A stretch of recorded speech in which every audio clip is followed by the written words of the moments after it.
Welcome to Daily Meditation with Sangha Live.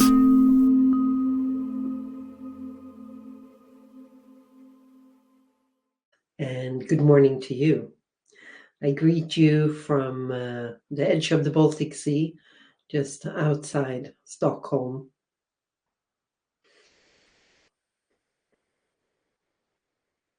So this week we've been reflecting on time and the possibility of the timeless, to know the timeless in our heart and being.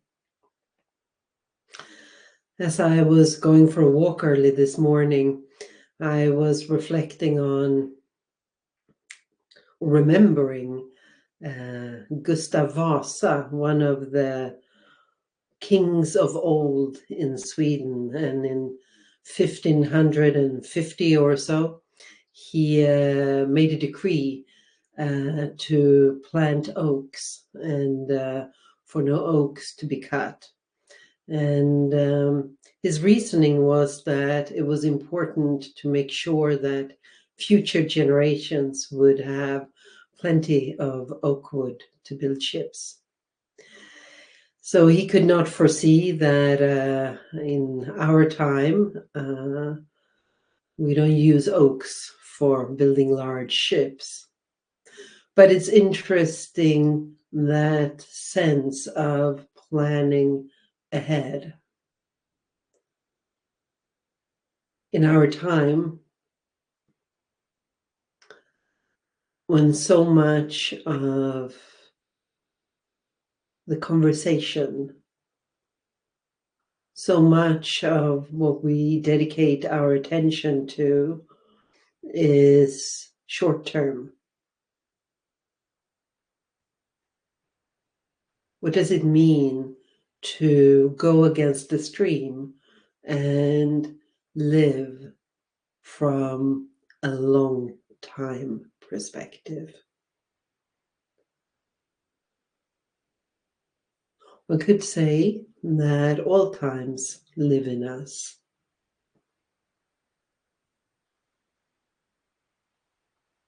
We, the living generation, in our bodies, in our genetic memory, live all those that came before us.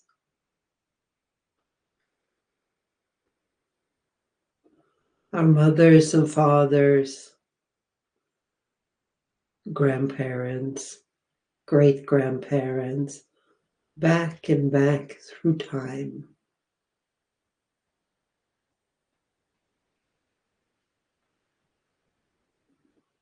What happens when we pause and remember that we're part of an unbroken lineage?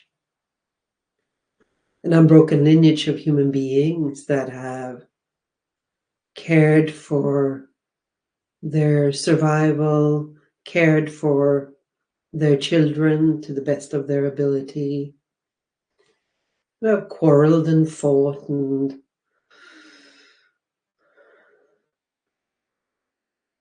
and found their way in life. Gathering here this morning, we're also part of an unbroken link of wisdom practitioners, lovers of truth.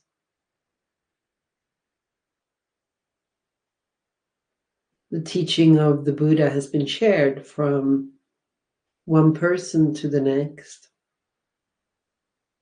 from one generation to the next, freely offered with care and kindness,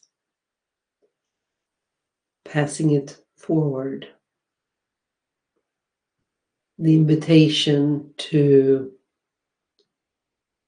stop and open and practice embodied awareness.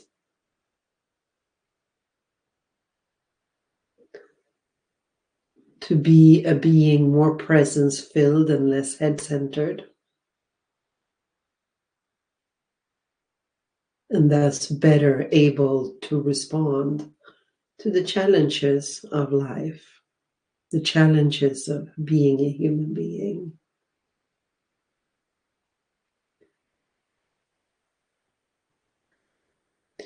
What would it mean for us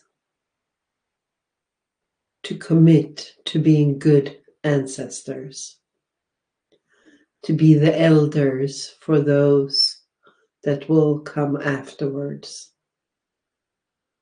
Being an elder doesn't mean that you need to have children or grandchildren of your own. But what would it mean to live in such a way that you could feel when your last breath comes, I've brought care to this earth? No perfection,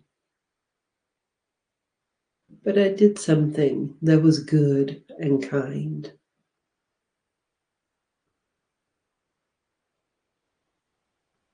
What happens when we let ourselves have a truly long-term perspective? When we let time stretch in all directions into the unimaginable. Now, Gustav Vasa could not foresee hulls and ships made of steel, and we cannot foresee what is to come. We do know that human beings have moved across the earth, that empires have risen and fallen. In the long time arc, things do arise, last for a while, and then change, just as in our inner experience.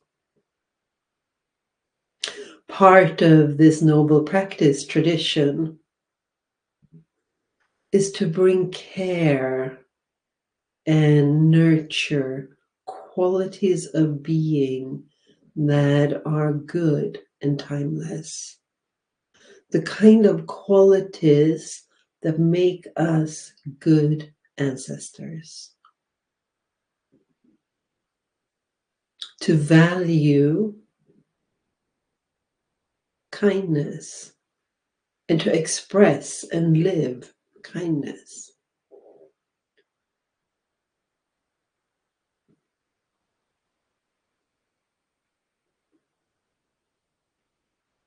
To value care for living things and to live with care for the earth and the beings on this earth.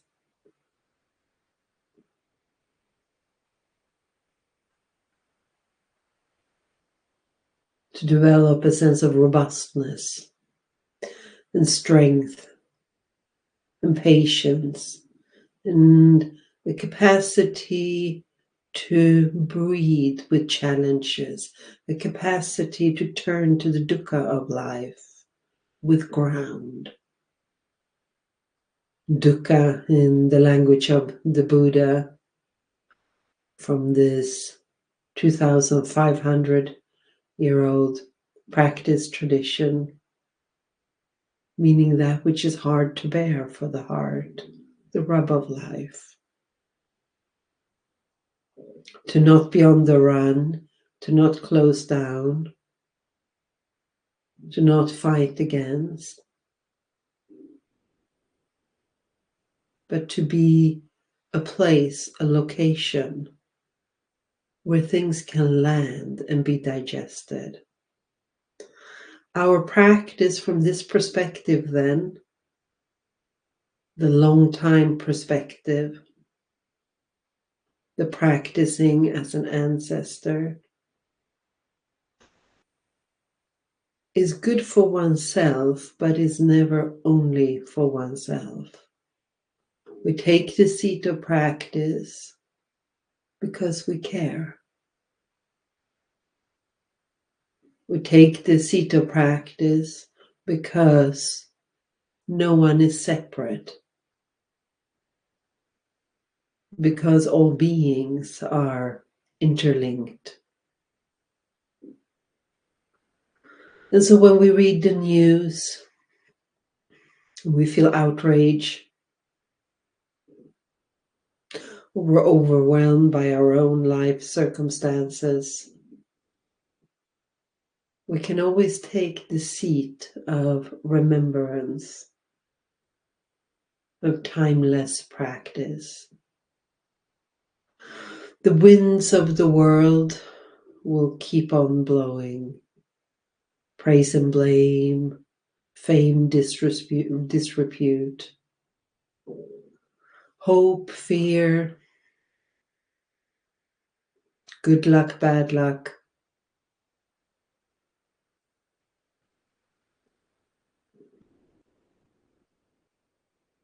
Creation and destruction. And what is it in us that can remain present?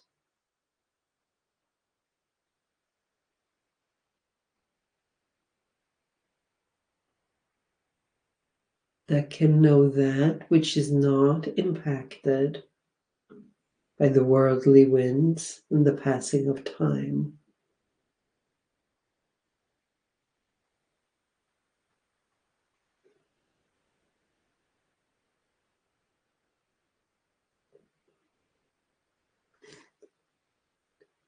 We began our life on an in-breath and we'll leave on an out-breath. And in this time in between,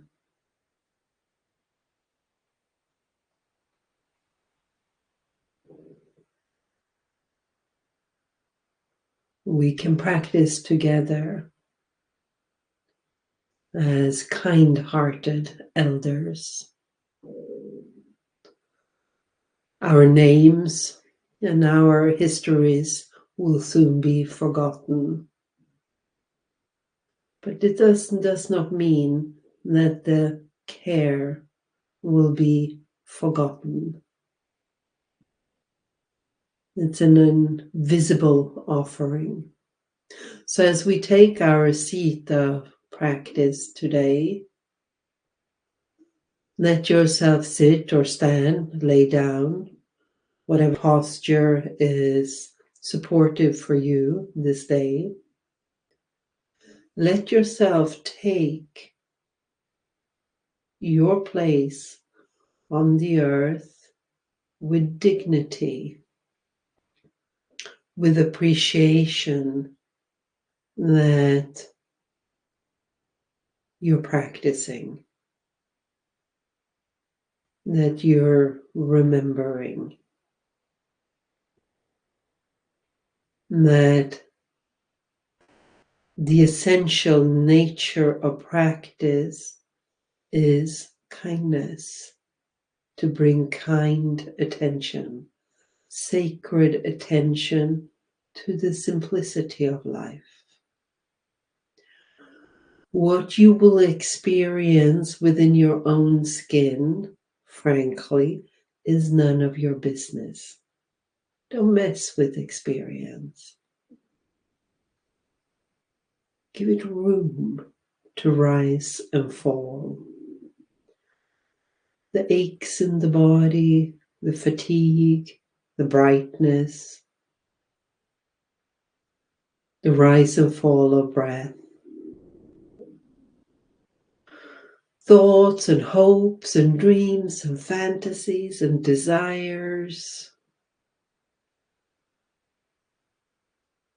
Rejection, reactivity, tensing up, numbing and down, hardening.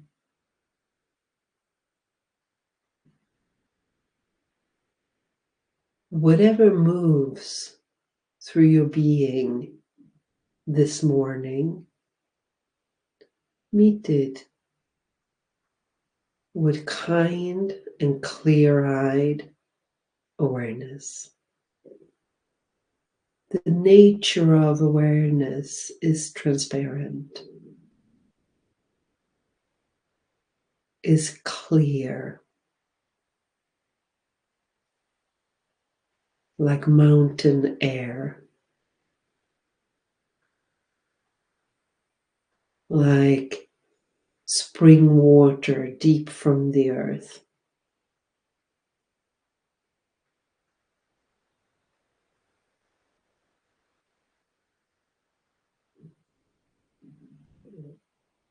The nature of awareness is more like a field,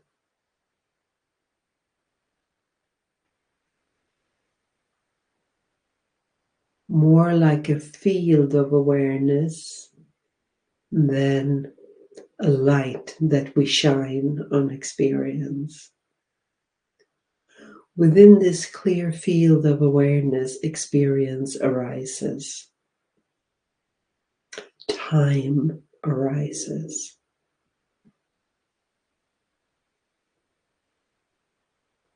Be the one that attends to it all, that watches life arise and fall.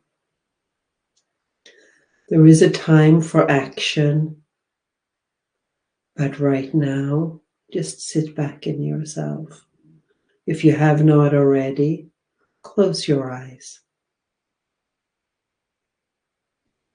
Breathe in as fully as possible and breathe out as fully as possible.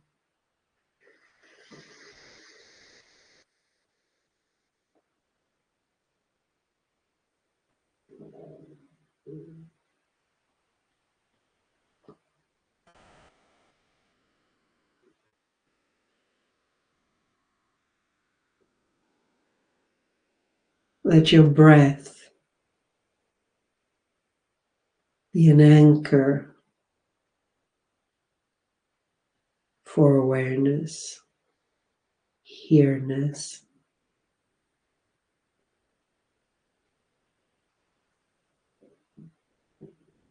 Don't get caught up in the story, the narrative, the commentary.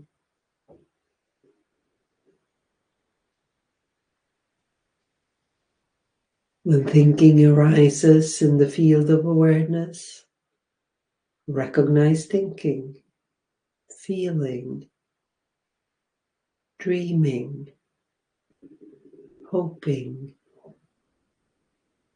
reacting, reaching.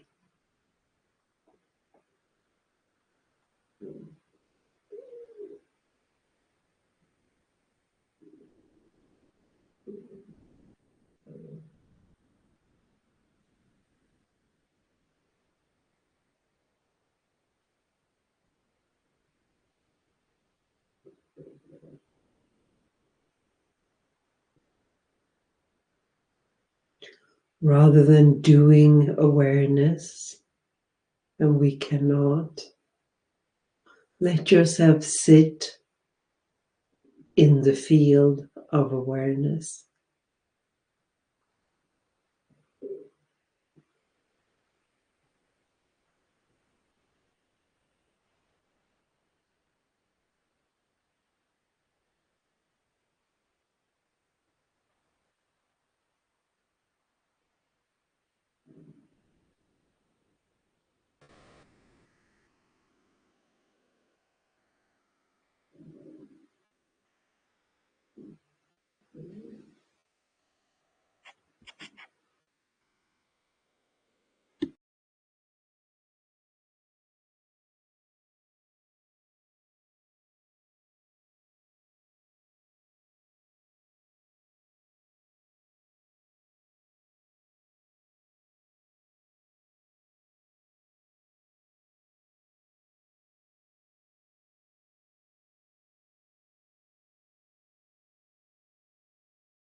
Today's podcast is an offering to you from our archive of freely available live daily classes.